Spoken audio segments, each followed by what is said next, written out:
VIPR was actually birthed from my nonprofit, which is VIP, which stands for Vision, Integrity, Purpose Incorporated. That's a 501c3. We do a lot of work in the inner city with troubled youth. We have baseball programs. We got football programs. We do a lot of resource giveaways. Every year we do a book bag drive. We do a toy drive. When we get funds, we do a Christmas tree giveaways, and we did turkey drives as well. Wow. So like that is our initiative here in New York City to give back to the inner city. But we also had a solidarity initiative for Puerto Rico. So we had a solidarity logo, which was our logo, but with the Puerto Rican flag in it and everything. And it was for the things that we would do for the Puerto Rican community. When the evacuees came over from Hurricane Maria, we helped them get jobs. We redid their resumes. We turned them from Spanish to English. And we did a lot of food giveaways when the evacuees came over in 2017. But it was a lot of years of work that VIP put in. And you've seen that, some of my members, you get exhausted because the fight for liberation of Puerto Rico, it's a lifelong fight, you know what I mean? And not everybody in VIP was of Puerto Rican descent, So I kind of noticed that fatigue, and I respected it, understood, and I said, you know what? Let me take this solidarity initiative for Puerto Rico one step further and make it its own organization with its own mission. Right. And that's where VIPR was born. It was born from the work that VIP started, but this is more specific to the Puerto Rican cause. And it's a predominantly Puerto Rican membership, although we do have many allies. We have Hondurans, we have a Honduran, we have a Nigerian, so it's not, although it's not exclusive to Puerto Rican, it's primarily Puerto Rican membership. And our mission is different than VIP's. VIP's is the upliftment of Black and Hispanic youth in these communities. VIPR's mission is 3 points, like the triangle on the Puerto Rican flag. The first point, to defend Puerto Rico and to defend Puerto Rican communities worldwide. The second point, to resist, rebuild, and restore on the island in times of need. And the third point is to reclaim our history and culture. So like I said, it was really just an extension of the work that my nonprofit did, but this is primarily for Puerto Ricans in Puerto Rico and here in the diaspora as well. Okay. So you recently spoke out at the UN, spoke out at the UN talking about free Puerto Rico. There's others that would want to see Puerto Rico turn into a state. There's others that would want to see Puerto Rico succeed back into Spain as a colony of Spain. Yeah, I heard that. how does that make you feel, and what do you have to say, to both sides of almost the same coin? Well, it's hard to even acknowledge hey, let us get recolonized by Spain. That mindset is idiocy to me. Like that mindset is idiotic, like that.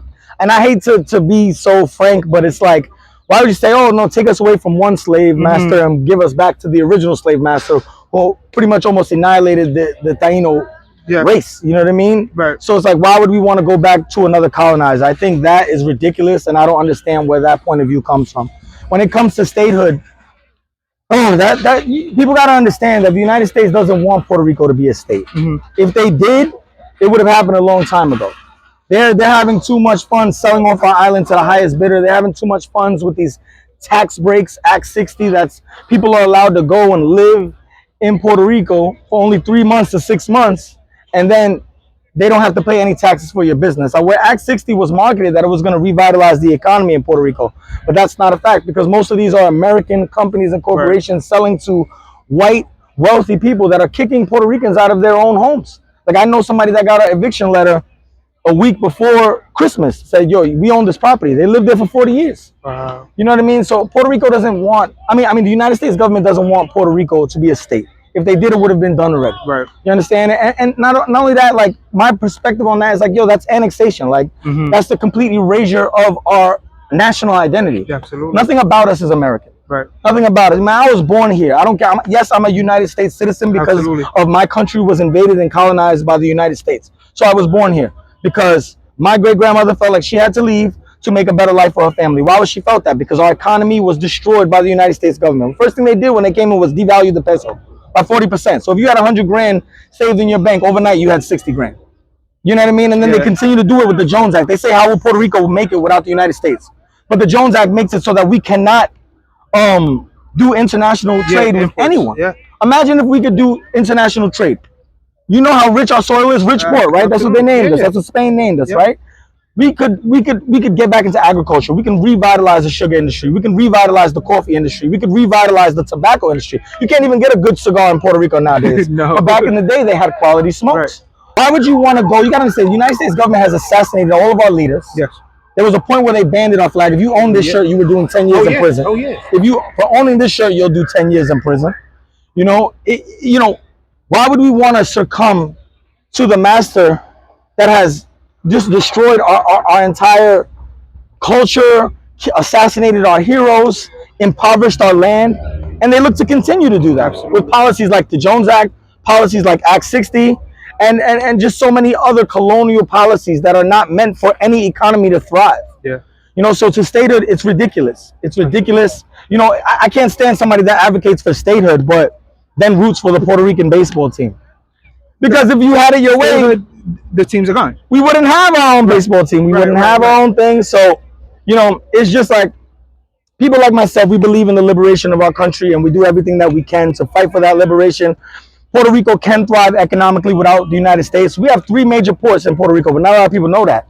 Only one port is used, and that's the port in Viejo San Juan. And everything goes from Jacksonville to there, right? From the Jones Act. We can't do international trade. Even if we get plátanos from DR, it has to go back to Florida, switch to an American vessel, then sent to Viejo San Juan. But what if we were independent, right? There's a port in Mayagüez on the west side. Oh, huge port, unused. There's a port in Ponce, unused. You got, I think last year, I don't know the exact quote, but we made like over $50–60 billion in revenue from the San Juan port, right? Imagine that times 3 if Mayagüez and Ponce was open up. If we have full control over the port. If we had control of our own ports, and the Jones Act was not a obstacle that we had to face. And an obstacle is an understatement, because that is a colonial policy that leads to the destruction of our economy. So you know, I don't know if I babbled at all, but it's a lot of complex information that I try to also do my part to put in layman's terms for my people. And that's part of the work, you know, because they don't want us to understand the ins and outs of our government and what happens with us. Like, there is no real government in Puerto Rico. People love to say the Puerto Rican government is corrupt. What about them? But the Puerto Rican government is fake. There is no such thing as a democracy in a colony. Okay? The positions in the government are costume. If you understand, they're costume. They're not real. Imagine you can go to a job, get paid the entire salary, and get benefits for your family and not do any of the work. Because that's how much of a sham the job is, right? So that's what these politicians go. They go in there and they get corrupted with their hands in the cookie jar, because there's no real democracy in a colony. Absolutely. Those positions, those political positions, do not run Puerto Rico. Promesa, aka La Junta, runs Puerto Rico. And they're the ones that make all the financial decisions for our company, for our country. And literally, money that's been allocated for disaster relief has been redirected and sent back to Wall Street to pay the debt, because they say we owe $74 billion in debt when we don't even owe that much. Maybe we owed a $20 billion in debt from corrupt politicians borrowing shit, but they borrowed them on 80% interest rates. 800%. 800%, not 80. So these are predatory deals built to put our economy in a position where we could never recover. And that's where we are right now. They're executing that mission, and they're kicking us out. They want a Puerto Rico without Puerto Ricans. Maybe they'll make Puerto Rico a state the day that people that look like me and you are no longer there. Of course, You understand? So people like my organization and I, we do what we can to combat that reality, to make sure that Puerto Rico stays for Puerto Ricans. You talk with such a passion that is, in my opinion, very rarely seen amongst the Puerto Rican community, because everybody, in my opinion, seems to be so complacent to how things are running. Where does that passion and that drive really come from? Well, I'm a city kid, man. Like I said, my great grandmother moved here to provide a better life for her family, and I was born and raised in Queensbridge Projects, and that's, you know, NYCHA, the inner city, right? My neighborhood, there was a select few Puerto Rican faces, but most acclimated to the American way of life. Not many very patriotic. I always felt like, although I loved the predominantly African American community I was raised in, because my father's black, my family's black, my sister's, my cousin's black. I mean, we're all Puerto Rican. We all have black inside of us, but I actually have direct family that's black. And although I loved that, I always felt a yearning for my culture, for my Puerto Rican culture, and I always felt like something was missing in my life. And it's crazy, because one of the first true cultural displays that I had that made me feel at home was the Puerto Rican Day Parade. Most of us in New York City loved the Puerto Rican Day Parade coming up. Now I see that the Puerto Rican Day Parade on Fifth Avenue is more geared towards marketing poison and products to our people, but they don't actually invest in any of the They don't actually invest in any of the municipalities in Puerto Rico. Yeah. They don't contribute. That is about corporate greed. That is special interest. So next year we're going to be doing a lot of work to support a lot of the parades in the inner city, like Sunset Parade, El Barrio Parade, LES Parade. VIPR is going to be doing a major campaign to uplift all of those parades because, you know, after this year and we're done with the Fifth Avenue Parade. They continue to try to suppress the independence voice. They continue to push us to the end where there's no coverage, so our message can't be heard. I've dealt with it for years. I'm going to contribute to that. But we will be blasting them. But to answer your question, because I let off and I apologize. No, you good, you good. The passion comes from just my desire to just who I am, my blood. Like I feel it in my bones that I'm Puerto Rican. I feel it in my bones, my thrive for my culture, for our language, for our religions, for our gods, for our foods. Yeah. Because nothing about us is American. You understand? And you look at, like I said, we have our own gods, our own food, our own grief, our own history, our own patriots. Yeah, absolutely. How can we erase that history by acclimating to some other way of life? You know? A lot of the Puerto Ricans within, you know, the diaspora, like myself, we've always felt disconnected from Puerto Rico because we were born here, we were born raised here.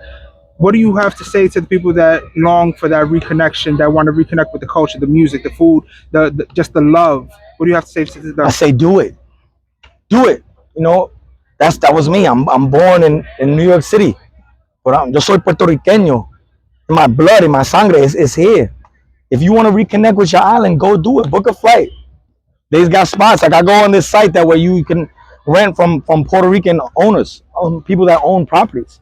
Give back to our people, but experience our land. You know, it took me to go back home to book a flight and say, you know, I don't even know my family that's there anymore. Like we're so disconnected. Like my grandfather, he was not a really good man, you know, he's from Calle, and my other family's from Rio Piedras, and I don't really know them. And one day I do want to get back involved with them, but before I get back involved with my blood family, I'm connecting with my blood, with the family that's Boricuas, you know. I go there, I contribute to the island in any way that I can. You know, I got, you know, connections in Añasco and Isabela on the west, on the southwest, in Pinuelas, you know, Rio Grande, Humacao. Like, you know, these are places that I've done work, and that's just a couple of places. And, you know, just reconnect with your land, go there, smell the air, swim in the beaches, understand that what we're fighting for. You know what I mean? Sometimes it became a point after Hurricane Maria where I couldn't even go on vacation without feeling guilty.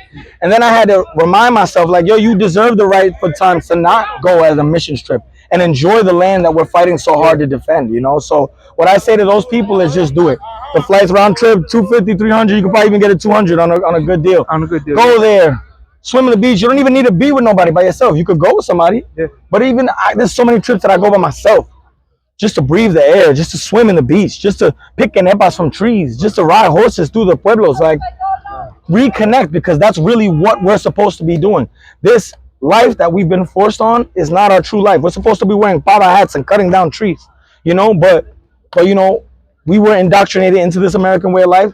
It's just part of who we are now. Yeah. But don't ever forget who you truly are inside. Absolutely. We're Puerto Rican. Absolutely. And we must always remember that. Last question that I always like to close off on, you know, food plays such a big part in our culture. You know, what's a dish that you take a bite and that right away, that's like, damn, that's mommy's cooking. That's home. Ay, man, pernil, arroz con gandules, plátano maduro, cabrón. That's my favorite. That's my favorite. Yeah, I'm a arroz con gandules connoisseur. If I come to your Puerto Rican establishment, bring out the arroz con gandules first. Then we'll go other way. Go from there. I gotta see what the arroz con gandules is tasting like. And that, my great grandmother, man, God rest her soul, man. Her arroz con gandules, I have still yet to taste any arroz con gandules like that. There's nothing like mommy's cooking. Nah, man. My great grandmother, she was, you know, and it sucks because my mother was not very cultured coming up. You know what I mean? Like her, you know, my grandfather, also Puerto Rican, he was not, you know, very present in her life. So she didn't speak Spanish, so I didn't grow up speaking Spanish. You know, and that was a big thing for me coming up, feeling like not Rican enough and stuff like that. But I'm doing my due diligence to learn it now and teach my children, and it's never too late. I'm 37, I'm learning Spanish now. It's crazy. I don't even realize how much Spanish I know. So I go in Puerto Rico and it's either you better talk in Spanish or you're not gonna eat. Yeah. And I gotta order my breakfast. Mi puedes dar un cafecito con dos leche. You know, like again, I don't speak Spanish like that, but I no longer bash myself for that. You know what I mean? You know, that's the second. You know what? That's the first colonizer's language. English is the second colonizer's language. We're a colonized people. Yeah. But it's our job, like I said, like that third point in VIPR, to reclaim our history and culture, and that's what we try to do every day. I appreciate reclaim it. Yes, yes. Because our culture belongs to us, and they tried to steal it from us, and we got to make sure that doesn't happen.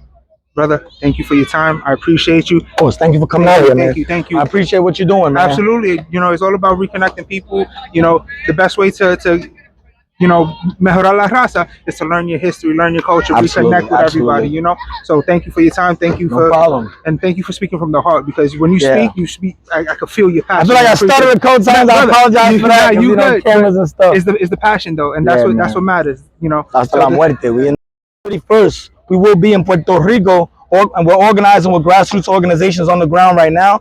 On August 31st at 10 a.m. August 31st, 10 a.m. We're going to be meeting at the Capitolio in Viejo San Juan. We're going to be marching through the streets of Viejo San Juan. We're going to be demanding our independence from the colonial government. So come out, connect with diaspora organizations like VIPR and many others that are going to be joining us from the diaspora, but also many organizations from Puerto Rico. Let's bridge that gap, because the separation between our people is not.